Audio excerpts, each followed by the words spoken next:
राधे राधे प्यारे भक्तों, आपके अपने चैनल भक्ति रस विद्वांशी में आपका स्वागत है। सूत जी कहते हैं कि भागीरथ के वंश में सूरदास नाम का एक राजा हुआ, जिसका पुत्र मित्रसह था। मित्रसह गुरु वशिष्ठ जी के श्राप से राक्षस हो गया, परंतु गंगा जल के प्रभाव से वह भी भगवान के परम पद को प्राप्त हुआ। ऋषि पूछने लगे कि हे सूत जी, गुरु वशिष्ठ ने किस कारण से श्राप दिया, सो आप कृपा करके यह कथा विस्तार पूर्वक कहिए। तब सूत जी कहने लगे कि हे ऋषियों, एक समय अति धर्मयज्ञ राजा सूरदास कुछ साथियों सहित शिकार खेलने के लिए वन में गया। वह वहां पर अनेक मृगों का शिकार किया। फिर भूख और तथा प्यास से दुखित हो राजा नदी के तट पर आया। यहाँ पर उसका पुत्र मित्र सह नित्य नियम करता था। राजा ने रात्रि वहीं पर ही बताई। प्रातःकाल होते ही वहां से उठकर फिर शिकार की तलाश में चल पड़ा। कुछ दूर जाकर राजा ने देखा कि पर्वत की कंदराओं में एक व्याघ्र और व्याघ्री मैथुन कर रहे हैं। राजा ने उनको देखते ही धनुष बाण पर चढ़ाया और उन दोनों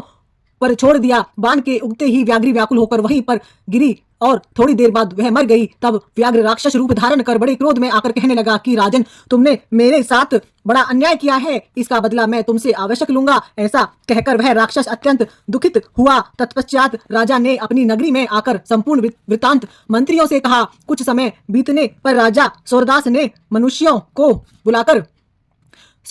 बुलाकर अश्वमेध यज्ञ किया और गुरु वशिष्ठ जी ने विधि पूर्वक ब्रह्मादिक ऋषियों देवताओं को हवि देकर यज्ञ समाप्त किया। फिर स्नान करने के लिए नदी के तट पर चले गए। इतने में वही राक्षस जिसकी राक्षसी को राजा ने वन में मार दिया था, क्रोधित होकर अपना बदला लेने के लिए वहां पर आया और गुरु वशिष्ठ जी को वहां पर न देख उन्हीं का रूप धारण कर राजा से कहने लगा कि राजन, हम मांस खाएंगे, अंत हमारे लिए मांस बनवाओ, हम स्नान करके अभी आते हैं। इतना कह वह वहां से चला गया। फिर उसी राक्षस ने रसोइये का रूप रख राजा को मनुष्य का मांस पका कर दिया। जब वास्तविक गुरु वशिष्ठ जी स्नान करके वापस आए तो राजा ने सोने के थाल में सजा हुआ मांस मिश्रित भोजन उनके आगे परोस दिया। तब गुरुजी ने ज्ञान दृष्टि से मनुष्य के मांस का भोजन जान लिया और क्रोधित होकर राजा को श्राप दिया कि हे राजन, तुमने हमको मनुष्य का मांस खिलाने की चेष्टा की है और राक्षसों का भोजन दिया है, सो तुम भी राक्षस हो जाओ। तब राजा ने कहा, हे गुरुदेव, आपकी आज्ञा से ही ऐसा भोजन बनवाया है। यह सुनकर वशिष्ठ जी ने ज्ञान दृष्टि से राक्षस द्वारा राजा के छले जाने का संपूर्ण वृतांत जानकर राजा को बताया।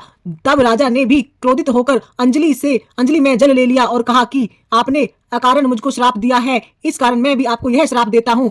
जब राजा श्राप देने के लिए तैयार हुआ तो उसकी रानी दमयंती कहने लगी, आप क्षत्रिय के पुत्र हैं, क्रोध को त्याग देवें। जो भोग आपके भाग्य में लिखा है उसको भोगो। जो मनुष्य गुरु से हुंकार तुंकार करता है वह वन में जाकर ब्रह्मा राक्षस होता है। स्त्री के वचन को सुनकर राजा क्रोध त्यागने का विचारने लगा कि अब क्या करना चाहिए। फिर राजा ने उस जल को जो ही अपने पैरों में डाला, जो ही उसके पैर काले पड़ गए। इस कारण वह राजा कालमशपाद के नाम से विख्यात हुआ। तत्पश्चात राजा गुरुजी के चरणों में पड़ गया और क्षमा मांगने लगा। तब वशिष्ठ जी ने कहा, क्योंकि यह पाप तुमसे अनजाने में हुआ है, अंत इसके श्राप के प्रभाव केवल 12 वर्ष तक रहेगा। इसके पश्चात तुम अपने असली रूप में आ जाओगे और अनेक वर्ष तक राज्य भोगकर गंगाजल के प्रभाव से ज्ञान प्राप्त करोगे। तब भगवान विष्णु की सेवा करते हुए अंतकाल में परम शांति को प्राप्त हो जाओगे। इतना कहकर गुरु वशिष्ठ जी अपने आश्रम को चले गए और राजा राक्षसी देह को प्राप्त हो गया। वह भूख प्यास से दुखित हो निर्जन वन में फिरने लगा। वहां से वह अनेक कष्टों को सहन करता हुआ नर्मदा नदी के तट पर आया और वहां भी पशु पक्षी मनुष्य सर्प आदि खाकर विचरण करने लगा। संयोग वंश एक दिन नर्मदा नदी के तट पर घूमते हुए स्त्री सहित स्मरण करते हुए एक मुनि को देखा। भूख से पीड़ित होने पर जैसे व्याघ्र मृग को पकड़ लेता है, उसी प्रकार उसने मुनि को पकड़ लिया। उसकी स्त्री ने जब अपने को राक्षस के हाथों में देखा तो वह राक्षस देहधारी राजा के आगे हाथ जोड़कर विनय पूर्वक बोली कि आप मेरे पति को मत मारो, आप वास्तव में राक्षस नहीं वरन सूर्य कुल उत्पन्न मित्रसह नामक राजा हो। मेरा पुत्र अभी बालक है, अतएव मैं बिना पति के इस वन में कैसे निर्वाह करूंगी। अंत तुम मेरे पति के प्राण दान दे दो, प्राण दान के समान अन्य कोई दान नहीं होता है।